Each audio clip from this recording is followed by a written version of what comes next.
আজকে একটি কিতাব থেকে কথা হবে। ও যুবক, একটু আমার সঙ্গে মেহেরবানি করে বলো না কিতাবটার নাম কি?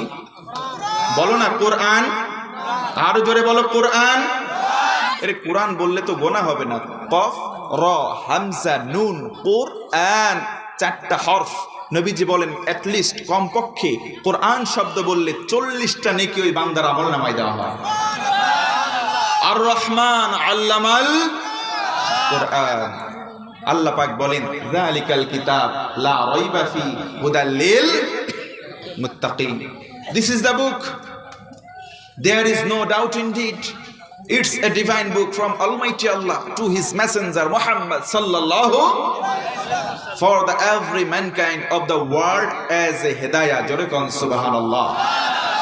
এই কিতাবটা এমন কিতাব, এটা আল্লাহর পক্ষ থেকে আসা নবীর উপরে শ্রেষ্ঠ একটা কিতাব, যার নাম কোরআন। এর মধ্যে রয়েছে হেদায়েতের মাধ্যম, গোটা বিশ্ববাসীর জন্য এটা আলোকবর্তিকা। জোরে আরেকবার বলুন সুবহানাল্লাহ।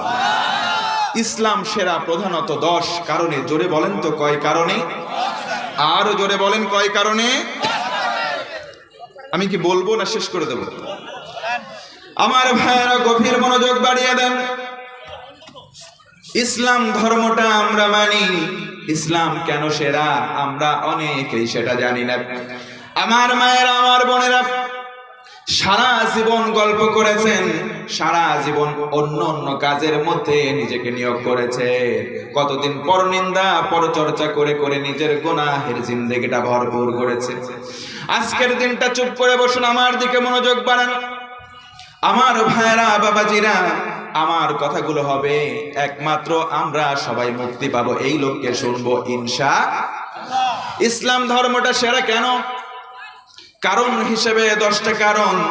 1 নম্বর কারণ হলো ধর্মটা কোনো মানুষ তৈরি করে নাই, দিয়েছেন একজন। আওয়াজ করে বলুন তিনি কে? এটা হলো রবের দেওয়া ধর্ম। এই রবের দেওয়া ধর্ম কেউ যদি মান্য করে চলে, আমার ভাইয়েরা বলেন তো রবের দেওয়া ধর্ম মানলে আমাদের লাভ নাকি লস? আরো জোরে বলেন। এই ধর্মটা সেরা হলো কারণ আমাদের রব দিয়েছেন ধর্মটা। 2 নম্বর কারণ হলো দ্বীনুল ইনসানিয়া। এটা হলো মানবতার ধর্ম। কেমন করে মানবতার ধর্ম? আল্লাহর রাসূল একদিন বসে আছেন, সাহাবায়ে কেরাম বসা, সামনে দিয়ে একজন ইহুদির লাশ নিয়ে যাওয়া হচ্ছিল। আল্লাহর নবীজি লাশটা দেখলেন আর দাঁড়িয়ে গেলেন। একজন সাহাবী বললেন, ইয়া রাসূলুল্লাহ, লাশটা কোনো মুসলমানের নয়, লাশটা হলো একজন ইহুদির।